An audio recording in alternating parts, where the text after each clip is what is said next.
নমস্কার, আমি দেবজ্যোতি আর আপনারা দেখছেন অর্থোনমিক্স। আজকের এই ভিডিওটিতে আমরা দেখে নেব যে পৃথিবীতে যুদ্ধ কেন হয়, what is the philosophy behind the any kind of war, এবং এই যুদ্ধের ফলে কারা জেতে, কারা প্রফিট করে আর কারা ক্ষতিগ্রস্ত হয়। দেখুন, ফাইন্যান্সিয়াল টাইমসের এই রিপোর্ট অনুযায়ী পৃথিবীর সবথেকে বড় পাঁচটা যেই ব্যাংক, ওয়াল স্ট্রিটের মানে আমেরিকার ব্যাংক, তারা কিন্তু সবথেকে বেশি লাস্ট 12 বছরে এই 2026-এর এই কোয়ার্টারে মানে জানুয়ারি থেকে মার্চের এই কোয়ার্টারে প্রায় 40 বিলিয়ন আমেরিকান ডলারে প্রফিট করতে চলেছে। যদি আমি দেখি যে লাস্ট কোয়ার্টারের থেকে 2025-এর যেই জানুয়ারি থেকে মার্চে ইনকাম করেছে, তার এগেনস্টে কিন্তু তার 13% বেশি তারা হচ্ছে এই কোয়ার্টারে করেছে। এর প্রথম কারণ হলো যে এই কোয়ার্টার সব থেকে বেশি ভোলাটিলিটি ছিল। ভোলাটিলিটি মানে মার্কেট অস্থির ছিল। কেন না, জানুয়ারি মাসে আপনারা নিশ্চয়ই মনে রাখবেন যে মাদুরো, ভেনেজুয়েলার যে প্রেসিডেন্ট, তাকে কিন্তু তুলে নেওয়া হয়েছিল আমেরিকার তরফ থেকে, এবং ভেনেজুয়েলার যে তেল সেটাকে সিজ করে নেওয়া হয়েছিল। এর ফলে মার্কেটের জিওপলিটিক্সের জন্য মার্কেটে ভোলাটিলিটি বেড়ে গেছিলো। রিসেন্টলি যেই যুদ্ধটা চলছে ইরানের সাথে, আমেরিকা এবং ইসরায়েল যে যুদ্ধটা করছে, তার ফলেও কিন্তু মার্কেটে ভোলাটিলিটি অনেক বেড়ে যায়, এবং তার ফলে যে ট্রেডিং ভলিউম, মার্কেটে যে ট্রেডিং ভলিউম, সেই ভলিউমটার জন্য এই কোম্পানিগুলো, এই ব্যাঙ্কগুলো বেশি প্রফিট করছে বা করবে, মার্কেটের রিপোর্ট তাই বলছে। এবার একটু দেখে নিই যে লাস্ট 2025-এর এই কোয়ার্টারে, জানুয়ারি থেকে মার্চের কোয়ার্টারে কি হয়েছিল।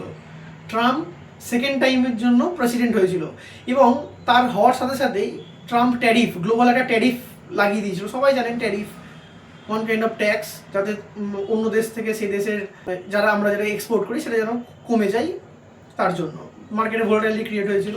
এবং সেই ভোলাটিলিটির এগেনস্টে যদি এই ভোলাটিলিটি কম্পেয়ার করি, তাহলে কিন্তু 13% বেশি তারা ইনকাম করছে এই কোয়ার্টার থেকে। তাহলে বুঝতে পারছে কত একটা হিউজ অ্যামাউন্ট কিন্তু তারা এই যুদ্ধের ফলে প্রফিট করছে। 2022 সালেও কিন্তু রাশিয়া ইউক্রেন যুদ্ধের সময়ও এইরকম মার্কেটে ভোলাটিলিটি ক্রিয়েট হয়েছিল, কিন্তু সব থেকে বেশি লাস্ট 12 বছরে সব থেকে বেশি কিন্তু এই 2026-এর কোয়ার্টারে তারা প্রফিট করছে। কারণ বুঝতেই পারছেন যে যুদ্ধ হচ্ছে, আমরা সবাই ভাবছি যে যুদ্ধ করে কী লাভ, কিন্তু আসল লাভটা হচ্ছে এই ব্যাঙ্কগুলোর, কোথাকার, আমেরিকার। তার মানে আমেরিকা প্রফিটেবল হচ্ছে। ব্লুমবার্গের এই রিপোর্ট অনুযায়ী এই পাঁচটা ব্যাঙ্ক হলো জেপি মর্গ্যান 1 নম্বর, 2 নম্বর হচ্ছে গোল্ডম্যান স্যাক, 3 নম্বর মর্গ্যান স্ট্যানলি, 4 নম্বর সিটি ব্যাঙ্ক, 5 নম্বর হচ্ছে ব্যাঙ্ক অফ আমেরিকা। আমরা যদি এই চার্টের দিকে দেখে নিই, তাহলে বুঝতে পারবো যে পাঁচটা ব্যাঙ্ক লাস্ট 12 বছরের যে ট্রেন্ডটা, সেই ট্রেন্ডটা, নিচের যেই ডিপ ব্লুটা রয়েছে সেটা হচ্ছে জেপি মর্গ্যান, তার উপরে যে স্কাই কালারটা রয়েছে সেটা হচ্ছে মর্গ্যান স্ট্যানলি, এবং ধীরে ধীরে যদি আমরা উপর দিকে যেতে চাই, তারপর হচ্ছে ব্যাঙ্ক অফ আমেরিকা এবং সিটি, ডিপ রেড এবং পিঙ্ক কালারের। তো তাহলে বুঝতেই পারছেন যে 2026-এর যেই বার চার্টটা, সেটা কিন্তু সব থেকে বেশি লাস্ট 12 বছরের ম্যাক্সিমাম। আরও একটু ডিপলি যদি আমরা দেখি, এই কোয়ার্টারে কিন্তু এনার্জি প্রাইসটা অনেক বেশি। গোটা গ্লোবালি কিন্তু স্টক মার্কেট কিন্তু পড়ে রয়েছে, এবং স্টক মার্কেট পড়ে যায়, এবং তার সাথে কি ইনফ্লেশন একটা রিস্ক তৈরি হয়। ইনফ্লেশন রিস্ক মানে মূল্য বৃদ্ধি, কারণ ক্রুড অয়েলের দাম বাড়ছে, ক্রুড অয়েল থেকে petrol, diesel, gas, LNG, CNG সব কিছুর দাম বাড়ছে, এবং যদি জিনিসপত্রের দাম বেড়ে যায়, তাহলে কী হবে, একটা দেশের ভেতরে যে কোম্পানিগুলো রয়েছে, সেই কোম্পানিগুলো অত বেশি প্রফিট করতে পারবে না, ইনকাম করতে পারবে না। এবার একটা দেশের ভিতরে যদি কোম্পানিগুলো ইনকাম করতে না পারে, তাহলে কি দেশের পুরো একটা যে সমষ্টিগত ইনকাম একটা দেশের, সেই দেশটাও কিন্তু অত ইনকাম করতে পারবে না। তার মানে গ্রোথ কমে যাবে, ইনকাম, দেশের ইনকাম। এবার যদি দেশের ইনকাম যদি কমে যায়, তার মানে কী হবে, সেই দেশগুলো অর্থনৈতিক সমস্যায় পড়বে, মানে রিসেশন আসতে পারে।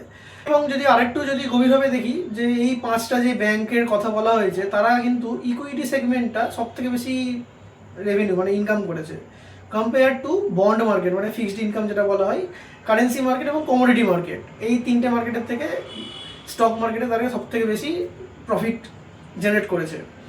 স্টক মার্কেট থেকে এই পাঁচটা ব্যাংক 12 থেকে প্রায় 15% ইনকাম করেছে, এবং ফিক্সড ইনকাম বন্ড মার্কেট থেকে তারা প্রায় 8 থেকে 12% গ্রোথ জেনারেট করেছে। জেপি মর্গ্যান এবং সিটি হচ্ছে এই সেগমেন্টে সব থেকে বেশি ইনকাম জেনারেট করেছে।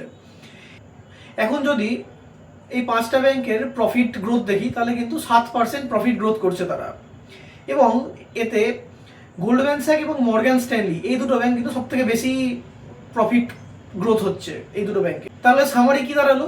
1 নম্বর হচ্ছে ওয়ার, যুদ্ধ কেন হচ্ছে, যুদ্ধের ফলে কারা প্রফিট করছে? American company, global leader. Iran তো ক্ষতিগ্রস্ত হচ্ছেই, তার সাথে কিন্তু যে ছোট ছোট দেশগুলো রয়েছে সেই দেশগুলো কিন্তু সমানভাবে ক্ষতিগ্রস্ত হচ্ছে। ভালো লাগলে ভিডিওটি শেয়ার করবেন এবং কমেন্ট করে জানান আপনাদের কেমন লাগলো। Thank you.